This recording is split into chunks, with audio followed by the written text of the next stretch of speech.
Un hombre conforme al corazón de Dios debería ser un hombre increíble, ¿no es cierto? ¿Sí o no? Un hombre conforme al corazón de Dios debería ser una persona. Podríamos pensar que debería parecerse mucho a Dios, ¿no? Tener un carácter a prueba de todo, sólido, fuerte, inquebrantable, casi poderoso. ¿Sí o no? Podríamos pensar en un hombre con un corazón conforme al corazón de Dios.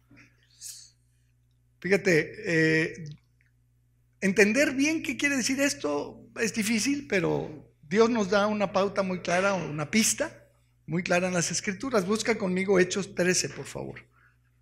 Hechos 13, 21. Hemos repasado este texto y seguimos en la línea de hablar de David como un hombre que era conforme al corazón de Dios. No estoy seguro si esta es la última de la serie, la última prédica, porque tengo más material, pero no estoy seguro de ya seguir adelante. Por lo pronto, este texto nos dice, en Hechos 13, 21, dice, luego pidieron rey, hablando de un resumen de la historia de Israel. Y Dios les dio a Saúl, hijo de Cis, varón de la tribu de Benjamín, por 40 años. Fue el tiempo que reinó Saúl sobre Israel. Quitado les levantó por rey a David, de quien dio también testimonio diciendo, he hallado a David, hijo de Isaí, varón conforme a mi corazón. Pero ahí viene la pista. ¿Qué dice? ¿Quién hará todo lo que yo quiero? Entonces la pregunta obligada es, ¿qué es todo lo que Dios quiere que alguien, conforme a su corazón, haga? Y entonces por eso digo que es complicado, porque la lista puede ser larga, ¿no? Su fe, su confianza en Él, su obediencia, su temor de Él, su respeto, su sinceridad, su adoración, su humildad. Podríamos hablar de tantas cosas, ¿no? Que pudiéramos decir que un hombre que tenga todas esas cosas conforme al corazón de Dios es el que cumple el perfil. Pero el texto dice que hará todo lo que yo quiero. Hacer todo lo que Dios quiere incluye no hacer nada que Él no quiera. ¿Sí estás de acuerdo? Hacer todo lo que Dios quiere. Dios quiere muchas cosas. ¿Estarás de acuerdo conmigo? ¿O no? Dios quiere muchas cosas. Dios quiere muchas cosas de cada uno de sus hijos, de cada uno de nosotros. Y el hombre o la mujer, el varón o la varona que hace todo lo que Dios quiere, podríamos decir es un hombre o una mujer conforme al corazón de Dios. ¿Sí, verdad? Sin embargo, como ya hemos dicho antes, David da cuenta de ser un hombre muy atribulado por fuertes episodios de angustia. Busca conmigo, por favor, Salmo 31:9. Salmo 31:9 dice, ten misericordia de mí, oh Jehová. ¿Por qué? Porque estoy en angustia. Estoy en angustia. Se han consumido de tristeza mis ojos, mi alma también y mi cuerpo. Y lo que pasa, mis amados, es que este cuadro terrible de la angustia nos muestra claramente que este estado emocional alcanza a todo el ser. Le pega a todo, hasta el cuerpo. El cuerpo presenta síntomas. Una persona con angustia presenta síntomas en el cuerpo. Síntomas físicos que podríamos medir. ¿Estás de acuerdo? Podríamos medir, ¿no? La cantidad de hormonas que se mueven, los jugos gástricos, el movimiento intestinal, la frecuencia cardíaca, las sudoraciones, etcétera, etcétera, ¿no? La resequedad de la boca, sed, muchas ganas de ir a hacer pipí, en fin, hay una bola de manifestaciones físicas de la angustia. Pero aquí dice, David dice, se han consumido tristeza mis ojos. Mis ojos, y no está hablando del estado físico que guardan el globo ocular y sus párpados, ¿no? Está hablando de este enfoque de la vida que adquiere un angustiado, que todo lo ve negro, todo lo ve con tristeza, todo lo ve con... Y se han consumido mis ojos de tristeza. Pero luego dice, mi alma también. Y así es el alma de un angustiado. Los que han padecido, los que hemos padecido de esta terrible situación, sabemos que eso es exactamente así, como lo dice. ¿Has padecido angustia alguna vez? Dios quiera que nunca. Y si la has padecido, espero que jamás la vuelvas a padecer. Es un cuadro, una situación, una condición muy, pero muy difícil. Muy complicada, muy, muy difícil. Salmo 69, 17. Más características de un angustiadito. Que dice, no escondas de tu siervo tu rostro, porque estoy angustiado. Apresúrate, óyeme. Y este es que lo puedes hasta detectar, lo mides. Una persona angustiada es una persona que cree que Dios ha escondido su rostro de ella. O sea, estás tan sumido en una situación angustiosa, difícil, que crees que Dios ya te volteó la cara. Es constante esta reacción del angustiado. Es que Dios no me oye, es que Dios no me contesta, Dios, no me atiende Dios. Y es lo que dice acá, ¿no? Apresúrate, dice, óyeme.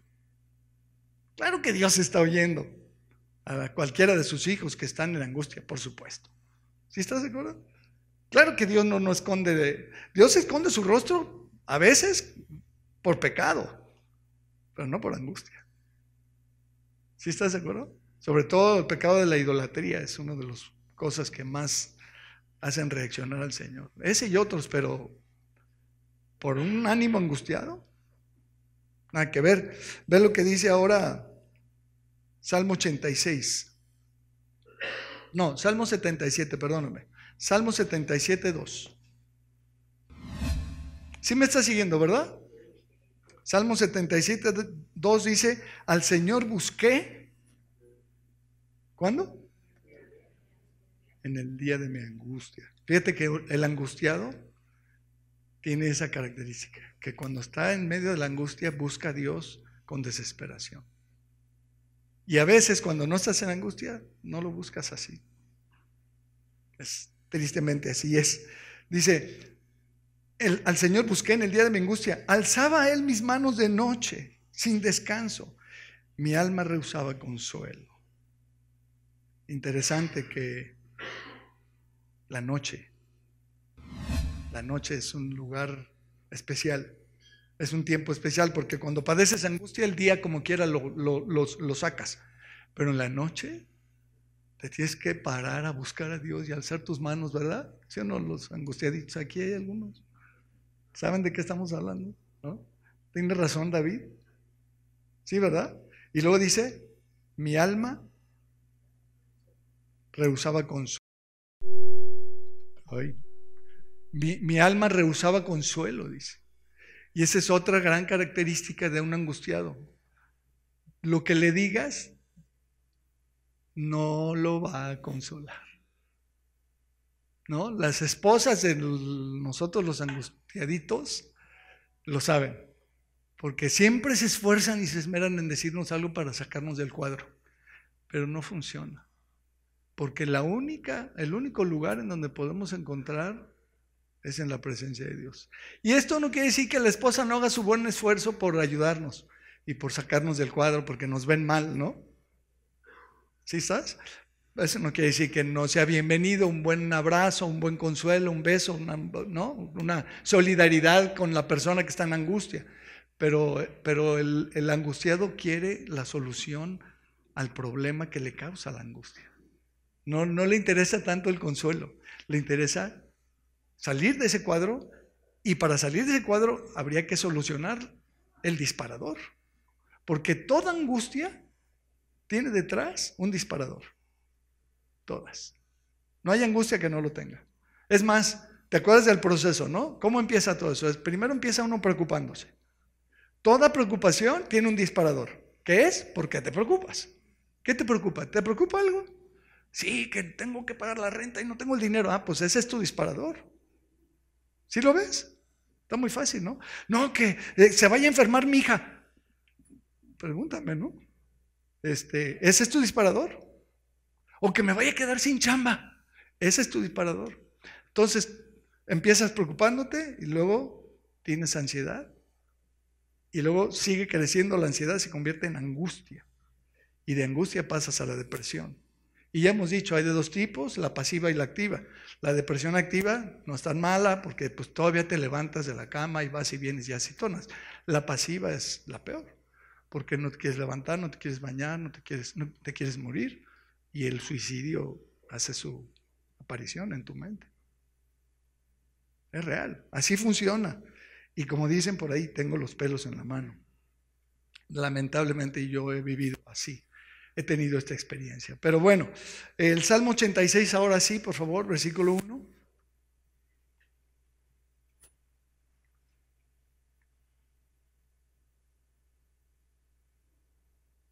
Qué interesante, volviendo rápido al anterior, se me olvidó decir esto. Dice, alzaba a él mis manos de noche sin descanso. Sin descanso. Cuando está uno así es capaz de amanecerse, ¿no? Que el descanso no te interesa tanto como arreglar aquello, ¿no? Luego el Salmo 86:1 dice, inclina, oh Señor, oh Jehová, tu oído y escúchame porque estoy afligido y menesteroso. Y en el versículo 6 dice otra vez, escucha, oh Jehová, mi oración y está atento a la voz de mis ruegos. En el día de mi angustia te llamaré porque tú me respondes. Y ahí está la cosa. Es ahí donde necesitamos, es en la presencia de Dios, donde podemos recibir una respuesta de Dios que nos calme, que nos alivie. Salmo 34:6, por favor. ¿Voy muy rápido, jóvenes? ¿Voy bien? Salmo 34:6 dice, este pobre clamó y le oyó Jehová y lo libró de todas sus angustias. Es decir, el rey David era un hombre conforme al corazón de Dios, pero tenía muchas angustias. Era un hombre atribulado por un montón de cosas que le angustiaban. Aquí dice, me libró de mis dos angustias. De todas. Y pues define todas, ¿no? Y estos son unos poquitos versículos que nos hablan de esta condición del rey David. Pero no nada más era un hombre angustiado, también era un hombre temeroso. Salmo 34:4, por favor.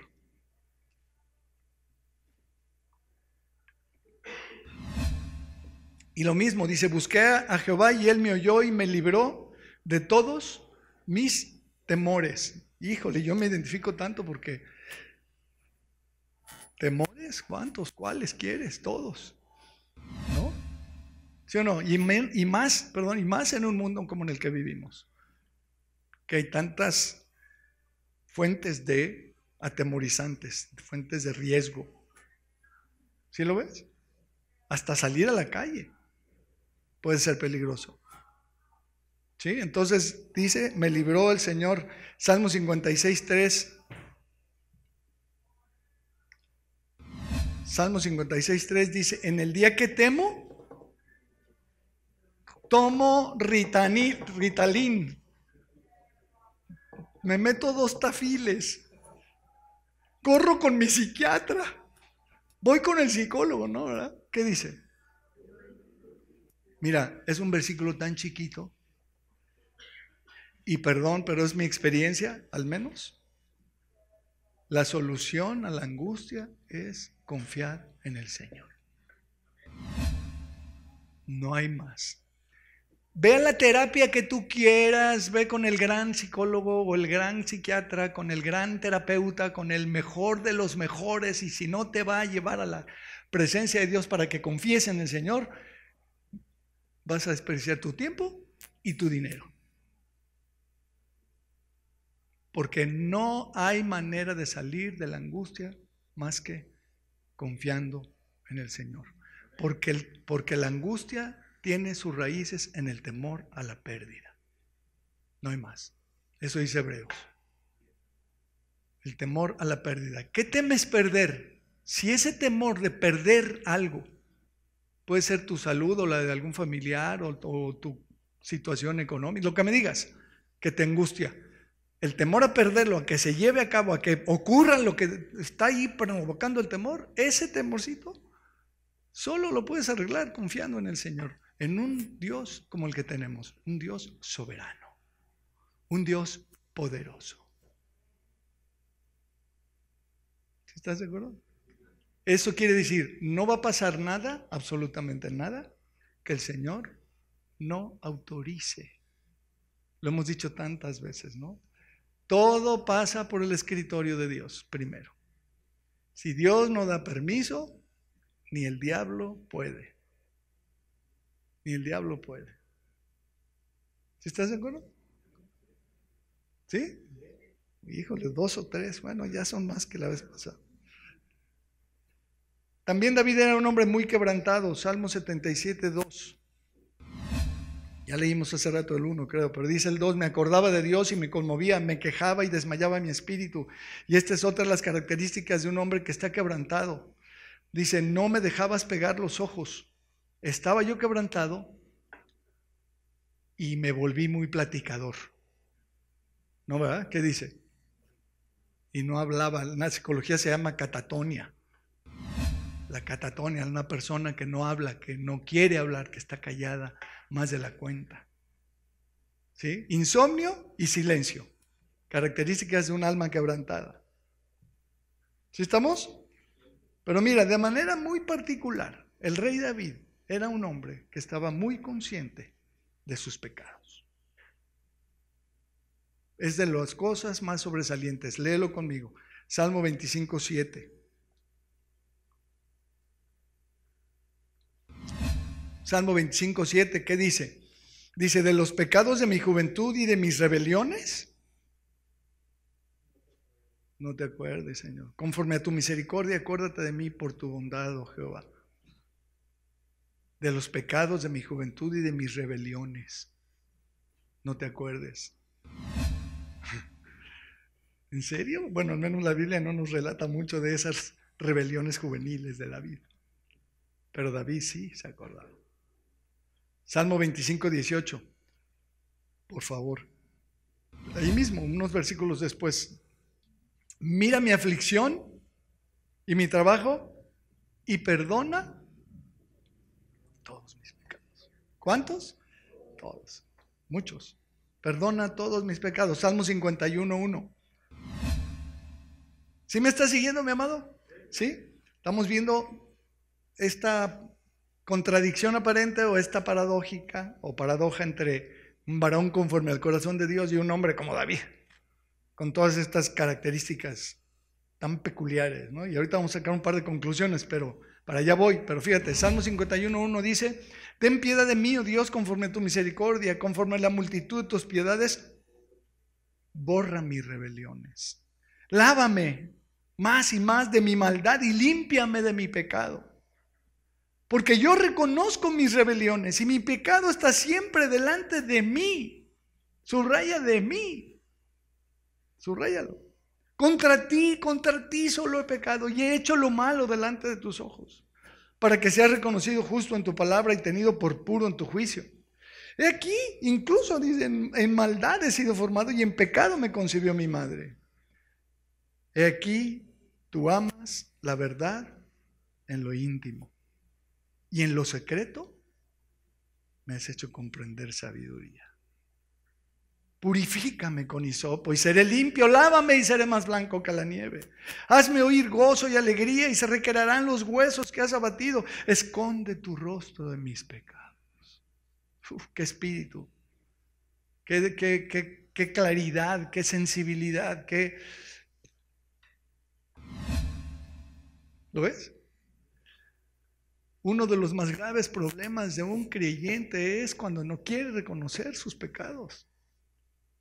Hay muchos creyentes, muchos cristianos sinceros que no quieren llegar a ese punto de humillarse. No estoy diciendo publicarlos, no estoy diciendo hacerlo público, venir a contar acá o a todo el mundo, a tu familia o en tu trabajo. No, estamos hablando de la presencia de Dios.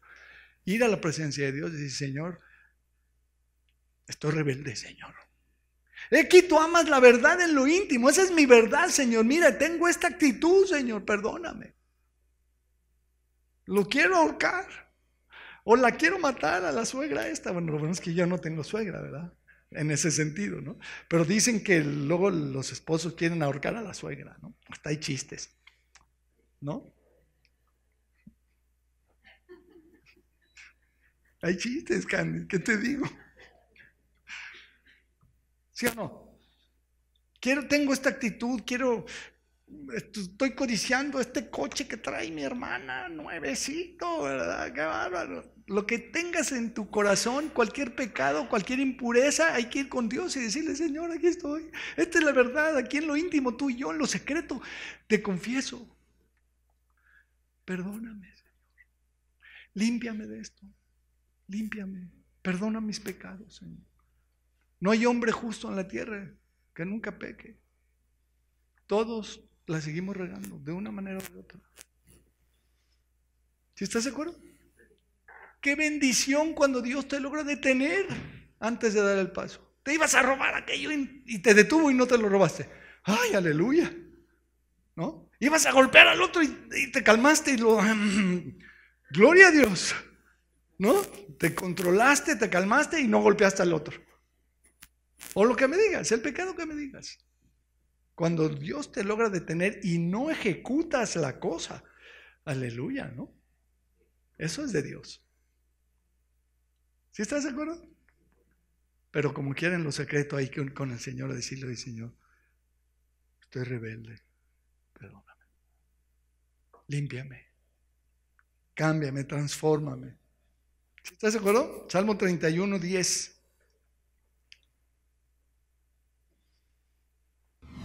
Salmo 31, 10. Porque mi vida se va gastando de dolor. ¿Sabías que el dolor desgasta al hombre de maneras... La ciencia lo sabe hoy. Hasta incluso está comprobado que cuando una persona sufre mucho, le salen canas.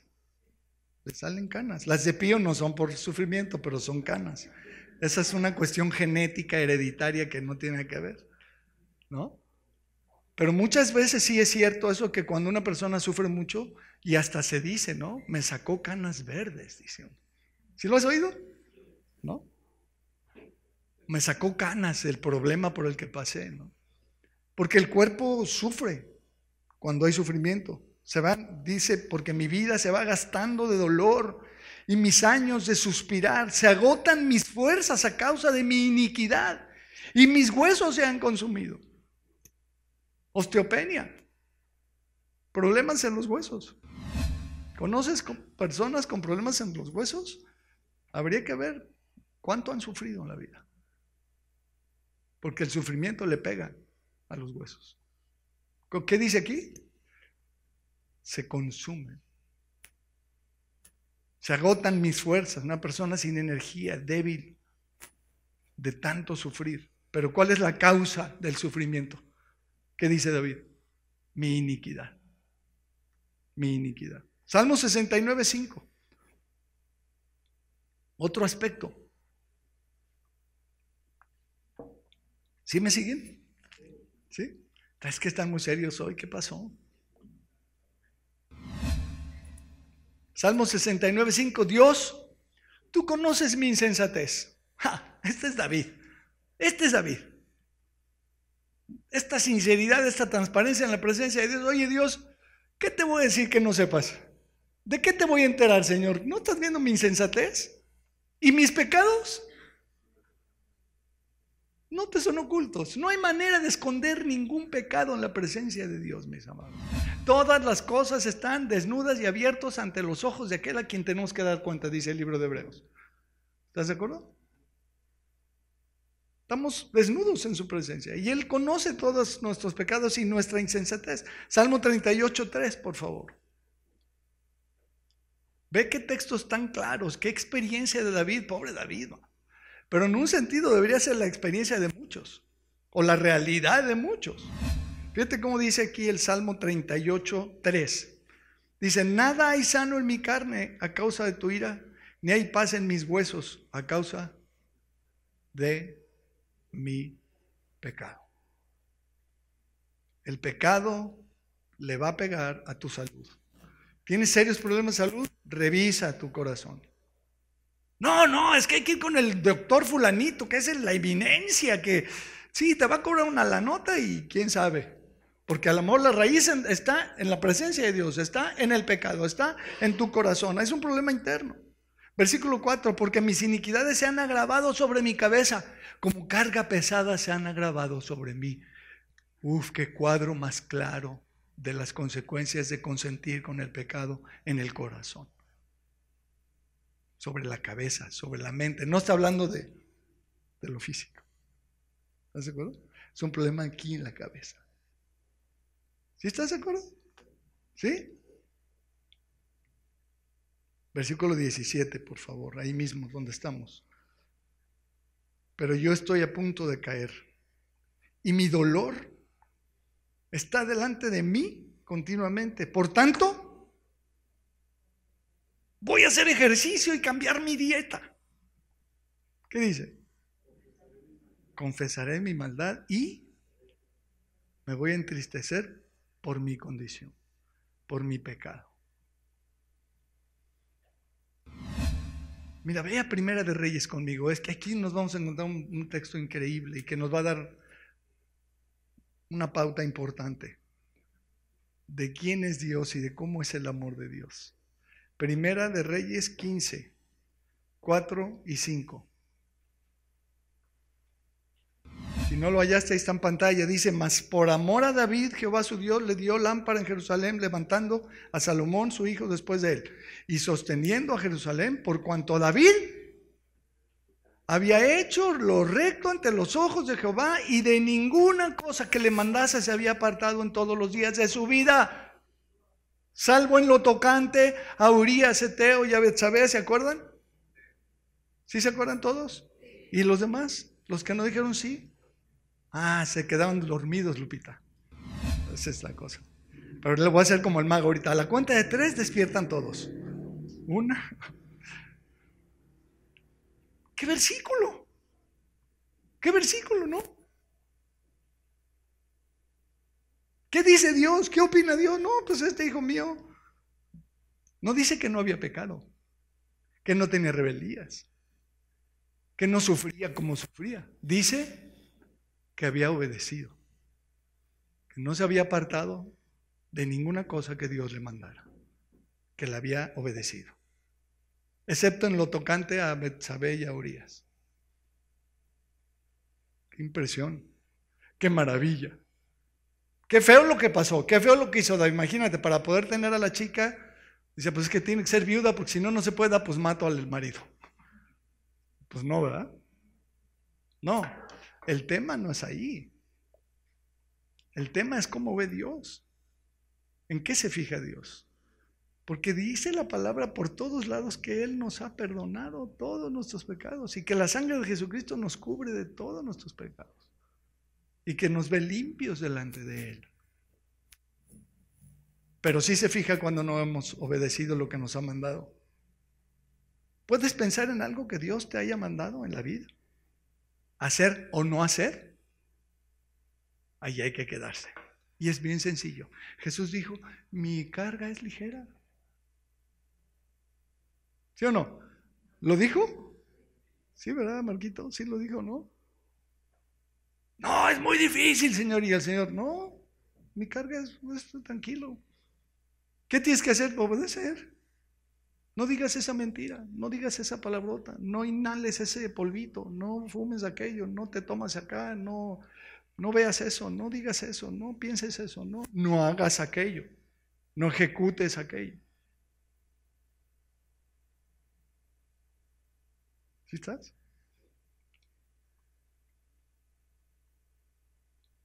Perdón que diga esto, pero es que lo que dice la Biblia. Segunda de Pedro, capítulo 1, versículo 9. He estudiado esto por largo tiempo. Esto que te voy a decir no está sacado de la improvisación. Este versículo nos da una luz tremenda.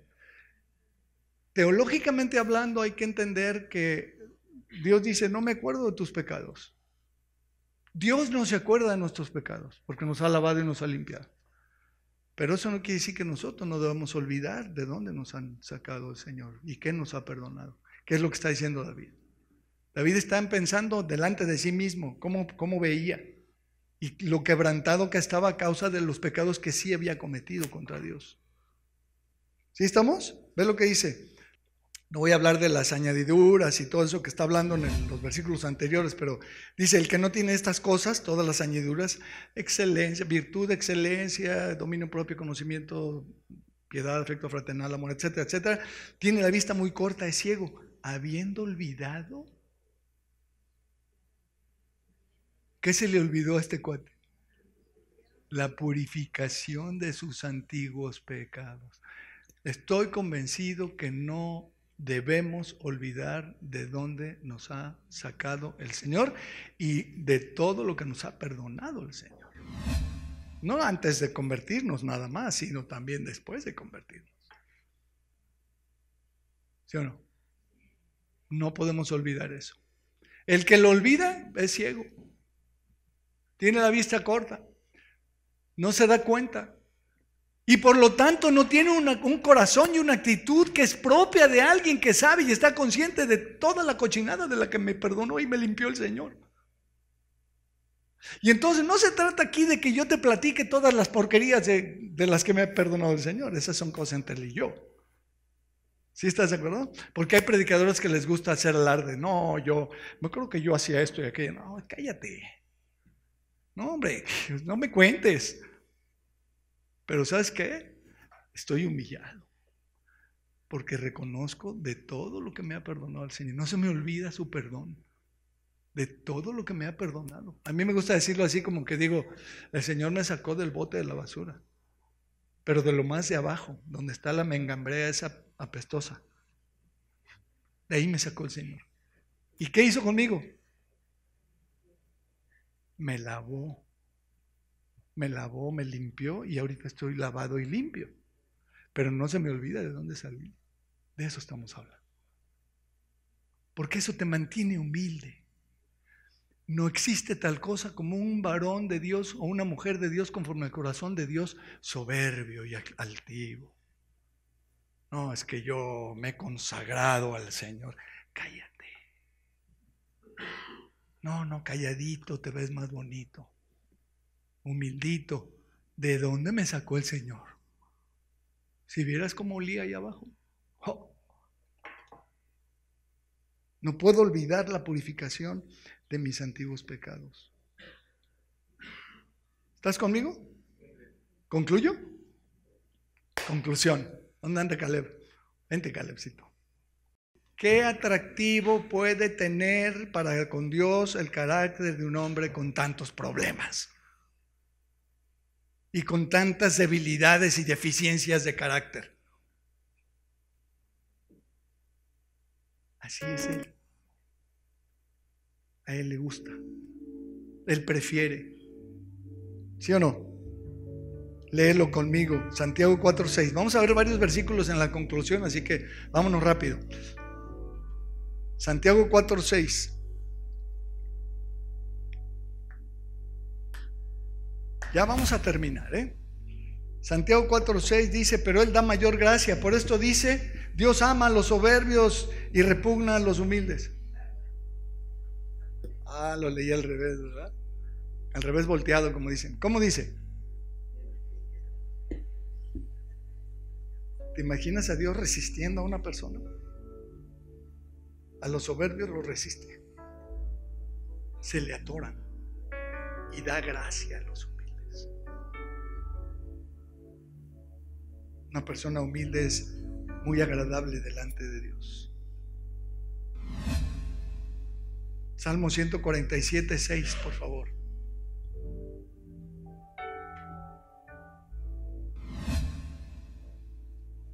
Dice, Jehová exalta a los humildes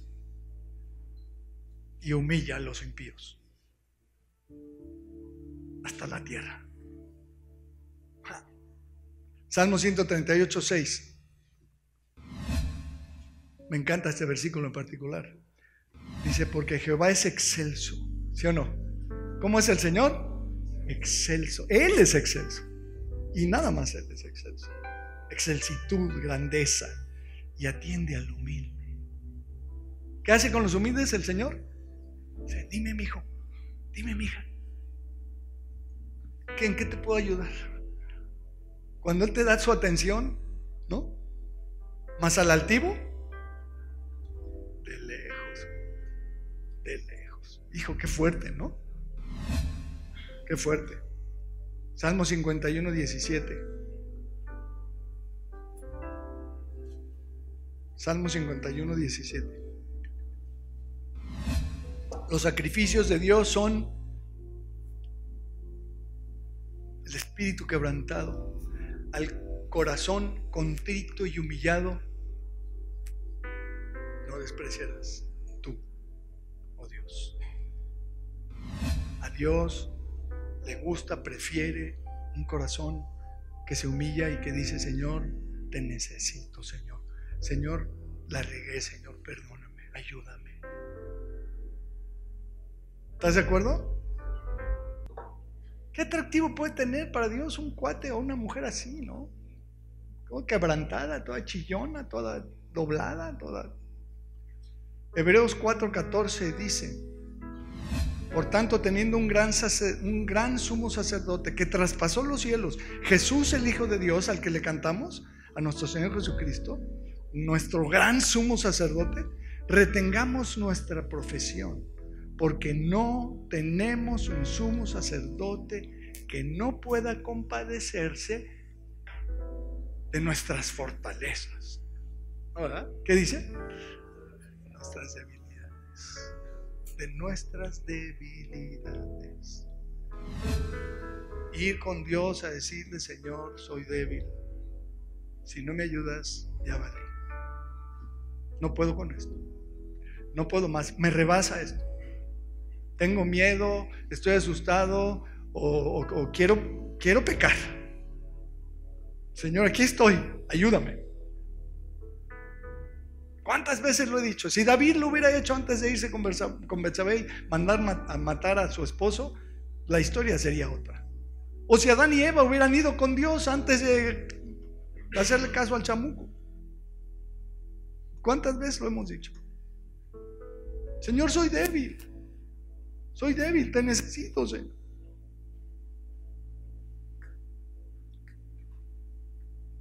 ¿Sí?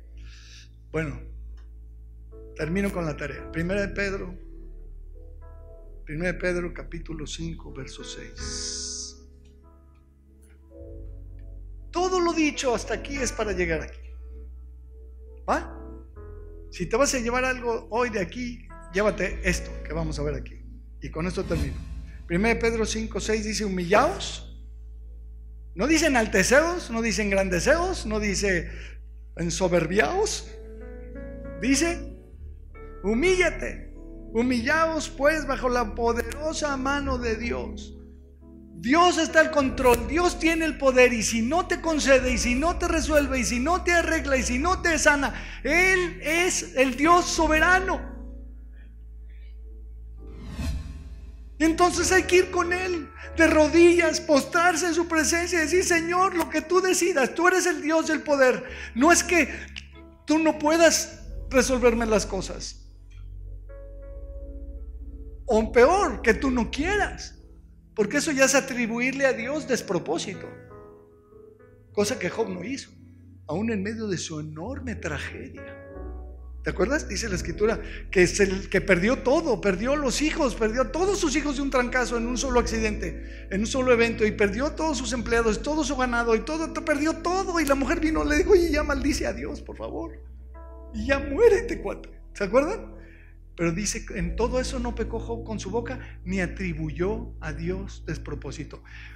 ¿Cómo es posible que hay cristianos, hijos de Dios, que le reclaman a Dios? ¿Por qué a mí, Señor? Cuando hay una persona así enfrente de ti, hay que predicarle el evangelio. Porque seguro es alguien que no conoce al Señor, que no ha vuelto a nacer, que no tiene la luz de Dios. Porque un hijo de Dios que ha vuelto a nacer tiene la luz de Dios y entiende perfectamente que Dios es soberano y que Dios decide y que Dios tiene la última palabra. Y si todavía no llega, ya llegará, y si no llega, no llegó. Es lo que yo quisiera, sí, pero si Dios dice otra cosa, lo que Dios diga. Se llama respetar la soberanía de Dios. Él tiene el poder, Él puede hacer lo que Él quiera. Y si no lo hace como yo quiero o como a mí me gustaría, Él sigue siendo Dios y yo lo voy a adorar. Y lo voy a obedecer y lo voy a servir. Le voy a servir incluso. ¿Amén? ¿Sí? Y entonces versículo 7. Bueno, para que Él los exalte cuando fuere tiempo, versículo 6, pues lo dice, esta es la tarea, echando toda vuestra ansiedad sobre Él. ¿Por qué? No, hay que borrar eso en la Biblia. Eso es mentira. ¿No, verdad? ¿Él tiene cuidado o no tiene cuidado? No, es que en estas circunstancias ya se le sale el control, Señor, ya me le salí.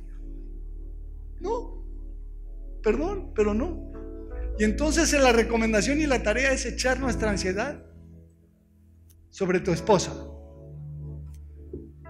No, es mi ayuda idónea, así que, amor, prepárate, ahí te va mi ansiedad. ¿No, verdad? ¿Qué dice? Ah, no, sobre mi suegro. Ah, mi suegro es un hombre de Dios, fuerte, robusto, le voy a echar mi ansiedad. No, ¿verdad? ¿No? Sobre mis hijos. ¿Sobre quién? No, Pedro, no entiendes, eso no se puede. Lo he intentado 77 veces y no se puede echar la ansiedad sobre Jesucristo. Uy, preocúpate. Sí se puede. Si no se pudiera, no lo diría. Si lo dice, se puede. Si no lo estoy logrando, el problema está de mi lado. Y se debe poder. Se debe poder. Echemos nuestra ansiedad sobre el Señor. Él es especialista en quitarnos la ansiedad y la angustia. Él es el mejor. Luego dice versículo 8: sed sobrios y velad, porque vuestro adversario el diablo, como león rugiente, anda alrededor buscando a quien devorar, al cual resistid firmes en la fe, sabiendo que las mismas tentaciones, padecimientos y problemas se van cumpliendo en vuestros hermanos por todo el mundo. Mas el Dios de toda gracia, que nos llamó a su gloria eterna en Jesucristo, y aquí es donde la iglesia dice aleluya. A ver, aleluya. Después que hayáis padecido un poco de tiempo, no, eso hay que borrarlo también. Eso ya no me gustó. ¿Qué dice? Después que hayáis padecido un poco de tiempo, Él mismo os perfeccione, afirma, fortalezca y establezca. Entonces a Él sea la gloria y el imperio por los siglos de los siglos. Amén. El sufrimiento de los hijos de Dios es temporal, te lo firmo. Y no ante notario mugroso, ante la presencia de Dios te lo firmo. Es temporal.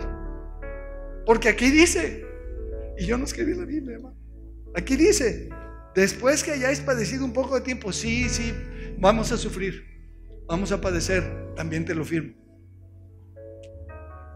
Y si te casas, más.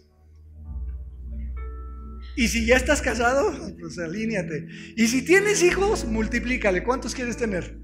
5, multiplícalo por 5. 3, multiplícalo por 3. ¿No? Cada hijo representa, ¿verdad, papás? Mamás. Cada hijo representa. ¿No quieres sufrir? No tengas hijos. No quieres sufrir. Pero el sufrimiento es un amigo, es un aliado. Aunque suene horrible decirlo, es una bendición. Porque va el Señor a cambiarnos cosas que de otra manera no nos iba a cambiar. Entonces, por eso Él permite hasta donde sabe que podemos. Y entonces no me va a venir nada que no pueda yo con ello. Qué garantía maravillosa. Si nada más puedo hasta aquí, hasta ahí me va a llegar, porque el Señor sabe que más me reviento. ¿Sí estás de acuerdo? Entonces, humillémonos. Echemos nuestra ansiedad sobre el Señor.